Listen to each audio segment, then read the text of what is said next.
21장 8절에서 21절까지의 말씀입니다. 창세기 21장 8절에서 21절까지의 말씀입니다. 제가 주의 말씀을 봉독하겠습니다. 아이가 자라매 젖을 때고 이삭이 젖을 때는 날에 아브라함이 큰 잔치를 베풀었더라. 사라가 본즉 아브라함의 아들 애굽 여인 하갈의 아들이 이삭을 놀리는지라. 그가 아브라함에게 이르되 이 여종과 그 아들을 내쫓으라. 이 종의 아들은 내 아들 이삭과 함께 기업을 얻지 못하리라 하므로 아브라함이 그의 아들로 말미암아 그 일이 매우 근심이 되었더니 하나님이 아브라함에게 이르시되 내 아이나 내 여종으로 말미암아 근심하지 말고 사라가 내게 이른 말을 다 들으라. 이삭에게서 나는 자라야 내 씨라 부를 것임이니라. 그러나 여종의 아들도 내 씨니 내가 그로 한 민족을 이루게 하리라 하신지라. 아브라함이 아침에 일찍이 일어나 떡과 물 한 가죽 부대를 가져다가 하갈의 어깨에 메어주고 그 아이를 데리고 가게 하니 하갈이 나가서 브엘세바 광야에서 방황하더니 가죽 부대에 물이 떨어진지라. 그 자식을 관목 덤물 아래에 두고 이르되 아이가 죽는 것을 참아 보지 못하겠다 하고 화살 한바탕 거리 떨어져 마주 앉아 바라보며 소리내어 우니 하나님이 그 어린 아이의 소리를 들으셨으므로 하나님의 사자가 하늘에서부터 하갈을 불러 이르시되 하갈아 무슨 일이냐 두려워하지 말라. 하나님이 저기 있는 아이의 소리를 들으셨나니 일어나 아이를 일으켜 내 손으로 붙들라. 그가 큰 민족을 이루게 하리라 하시니라. 하나님이 하갈의 눈을 밝히셨으므로 샘물을 보고 가서 가죽 부대에 물을 채워다가 그 아이에게 마시게 하였더라. 하나님이 그 아이와 함께 계심에 그가 장성하여 광야에서 거주하며 활 쏘는 자가 되었더니 그가 바란 광야에 거주할 때에 그의 어머니가 그를 위하여 애굽 땅에서 아내를 얻어 주었더라. 아멘. 오늘 읽은 본문의 내용은 아주 간단합니다. 첩이었던 하갈과 그의 아들 이스마엘이 아브라함의 집에서 쫓겨났다라는 것입니다. 오늘날 첩제도는 사라졌지만 부적절한 관계를 통해서 아이를 낳은 사람도 있고 또 그 때문에 본처 몰래 그들을 돌보는 사람들도 있습니다. 그럼 그와 같은 사람들이 오늘 본문을 읽으면 어떤 생각이 들까요? 만약에 오늘 본문을 문자적으로 이해한다면 첩과 그들의 자식에게는 절망만 줄 뿐입니다. 물론 집에서 쫓겨난 하갈과 이스마엘은 그냥 버려두지 않으시고 하나님께서 그 절망 속에서 큰 민족을 이루게 하리라는 말씀으로 그들을 위로하셨지만 그들이 내쫓김을 당했다라는 것은 되돌릴 수 없는 일이 되었습니다. 우리는 어떻게 오늘 본문을 이해하면 좋을까요? 성경이 하나님의 말씀이기 때문에 우리는 본문 속에 나타난 하나님의 구원 역사를 잘 이해할 필요가 있습니다. 그럴 때에 오늘의 이야기가 오늘 우리에게 살아있는 하나님의 말씀이 될 수 있을 것입니다. 먼저 하갈과 이스마엘이 쫓겨난 이유부터 한번 살펴보겠습니다. 오늘 본문 직전에 아브라함의 가정에 하나님의 나라를 이끌 아들이 태어났습니다. 이 아들은 하나님의 말씀대로, 즉 하나님의 약속대로 태어났습니다. 그런데 이 아들은 이제 겨우 젖을 뗐을 뿐입니다. 앞으로 건강하게 자라나야 되는데 이 아들에게 위험이 시작됩니다. 첩이었던 하갈의 아들 이스마엘이 이삭을 희롱하기 시작한 것입니다. 오늘 성경에서는 놀림을 당했다라고 이야기하지만 이스마엘을 낳았을 때 아브라함의 나이가 86세였으니까 이스마엘과 이삭의 나이 차이는 14살이나 차이가 납니다. 이삭이 젖을 2살 때쯤 떼었다고 한다면 이스마엘은 적어도 16살 되었을 것입니다. 다 큰 청년이 어린 그 아이를 놀리고 괴롭힌다라고 하는 것입니다. 어린 이삭은 아무런 저항도 할 수 없었을 것입니다. 그런데 이 괴롭힘은 아주 교모하게 이루어집니다. 그것을 본 사람은 바로 그 아이의 엄마 사라였습니다. 아마도 이스마엘은 아브라함 몰래 이삭을 놀렸던 것 같습니다. 다 큰 청년이 이런 어린아이를 괴롭힌 이유가 무엇이었을까요? 그것은 바로 자기도 아브라함의 아들이기 때문이었습니다. 이삭이 없었다면 이스마엘은 자동적으로 아브라함의 후계자가 되었을 것인데 말입니다. 이스마엘도 분명히 아브라함을 통해서 태어난 아들이고 그 당시 기준으로 본다면 얼마든지 아버지의 기업을 이을 수 있는 자격을 가지고 있었습니다. 이스마엘은 자라면서 당연히 아브라함을 아버지라고 불렀을 것입니다. 그는 아버지와 더불어 할례도 함께 받았을 것입니다. 누가 봐도 이스마엘은 이스라엘 백성이었습니다. 어려서부터 그는 자신이 누구인지 어머니 하갈을 통해서 잘 알았을 것입니다. 하갈이 아브라함의 집에서 살 수 있는 조건은 단 하나, 여주인 사라에게 복종하는 것이라고 얘기했을 것입니다.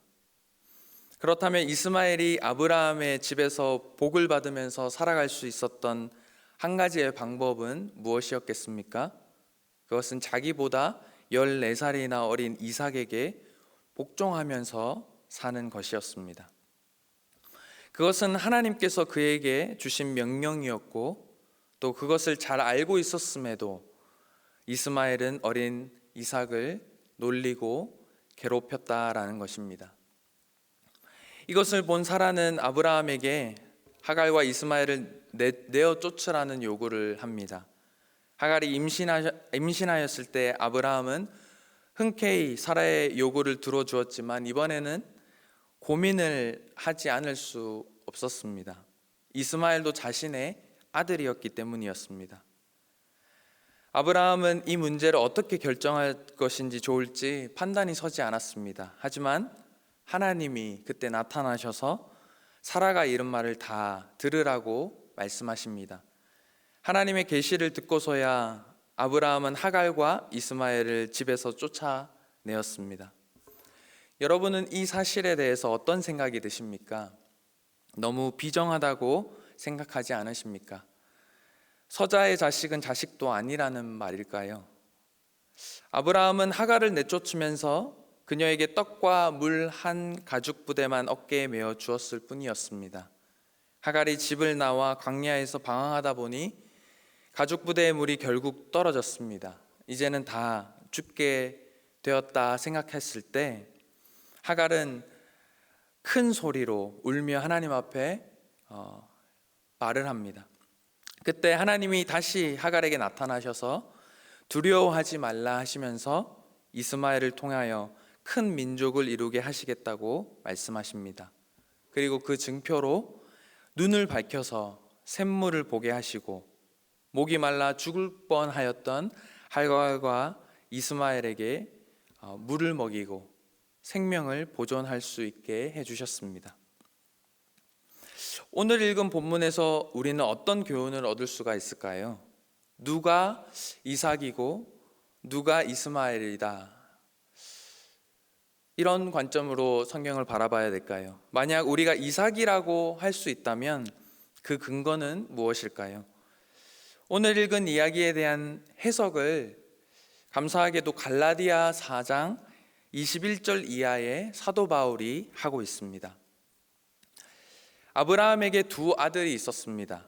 하나는 계집 종에게서 태어났고 다른 하나는 자유하는 여자에게서 태어났습니다. 이 외에도 중요한 차이가 있는데 계집 종에게서 난 아들은 육체를 따라 난 자라고 설명합니다. 그러나 자유하는 여자에게서 난 자가 약속을 따라 난 자라고 설명합니다. 이것은 분명히 이스마엘과 이삭이 어떻게 근본적으로 다른지를 확실하게 설명해 주는 것입니다. 그런데 사도 바울은 이것을 두 언약에 대한 비유라고 설명합니다. 하나는 신의 산으로부터 종을 낳은 자, 곧 하갈입니다. 이 하갈은 신의 산이고 지금은 예루살렘에 해당하는 그녀의 아들들과 더불어 종노릇하고 있습니다. 하지만 우리들은 약속의 자녀들이고 우리들의 어머니는 위에 있는 예루살렘으로 자유자입니다. 위에 있는 예루살렘이란 하늘 어딘가에 있는 예루살렘을 의미하지 않습니다. 본문에서 위에 있는 예루살렘은 지금 현재의 예루살렘과 대비를 이루고 있는데 그 기원이 육체에 있지 않고 하나님에게 있음을 말해줍니다. 이 예루살렘은 신령한 하나님의 집이고 곧 그리스도의 몸된 교회를 가리키고 있습니다. 이 교회를 통해서 태어난 자들이 약속을 따라 난 자들이고 또 성령을 따라 난 자들이라고 할 수가 있습니다. 이삭이 그 이스마엘과의 이 이야기에서 중요한 것은 누가 본 부인의 아들이고 누가 첩의 아들인가가 아닙니다. 누가 자유자의 아들이고 누가 종의 아들인가가 중요한 것입니다. 이 갈라디아 교회는 예수에 대한 이 신앙 고백을 하고 교회의 교인이 된 사람 중에서 이 유대주의에 물든 사람들이 있었습니다. 이들은 여전히 시내산에서 모세로부터 물려받은 이 율법을 따라 살아야 한다고 주장하면서 이 다른 교인들을 율법의 종으로 만들려고 하였습니다. 예전에 육체를 따라 난 이스마엘이 약속을 따라 난 이삭을 핍박하였듯이 바울 당시에도 교회 안에서 육체를 따라 난 자들이 성령을 따라 난 성도들을 핍박하였습니다. 그렇다면 어떻게 해야 할까요? 서로 사이좋게 지내야 할까요? 사도 바울은 그들을 교회에서 내쫓으라고 명령합니다. 이 말은 죄 지은 사람을 교회에서 내어 쫓으라고 말하는 것이 아닙니다. 교묘하게 하나님의 말씀을 변질시키면서 율법을 가지고 하나님의 약속을 허물어뜨리는 사람을 잘 분별하여 쫓아내라는 말이었습니다. 사랑하는 성도 여러분, 우리는 하나님의 자녀입니다. 종의 자녀들이 아닙니다. 갈라디아서 3장 7절 말씀에 그런즉 믿음으로 말미암은 자들은 아브라함의 자손인 줄 알지어다라고 말씀합니다. 우리는 더 이상 종의 자녀들이 아니라 하나님의 자녀가 된 자들입니다. 그래서 하나님 앞에 온전히 순종하며 살아야 하지만 정말 주인과 종으로서 두려워하는 마음으로 살아서는 안 됩니다. 로마서 8장 15절 말씀에 너희는 다시 무서워하는 종의 영을 받지 아니하고 양자의 영을 받았으므로 우리가 아빠 아버지라고 부르짖느니라 라고 말씀합니다. 정말로 우리가 하나님 앞에 자유인의 그런 자녀로 살아간다라고 한다면 정말로 하나님 앞에 자유인으로 하나님을 아버지라 부르며 우리의 모든 문제들을 아랠 수 있는 사람들이 되었다라는 것입니다. 오늘 이 시간 우리가 정말로 하나님 앞에 믿음으로 아브라함의 후손으로 난 믿음의 자녀라는 사실을 기억하시기 바랍니다. 그리고 더 이상 하나님을 두려워하는 그런 아버지로 생각하지 하는 것이 아니라 우리의 모든 문제들을 다 아시고 낙심하려 하지 마시고 우리의 모든 필요들을 채우시는 사랑의 아버지라는 사실을 기억하심으로 오늘 이 시간 우리의 모든 문제들을 하나님 앞에 아뢰며 나아가시는 우리 모든 성도님들 되기를 주님의 이름으로 축복합니다. 우리 아까 전에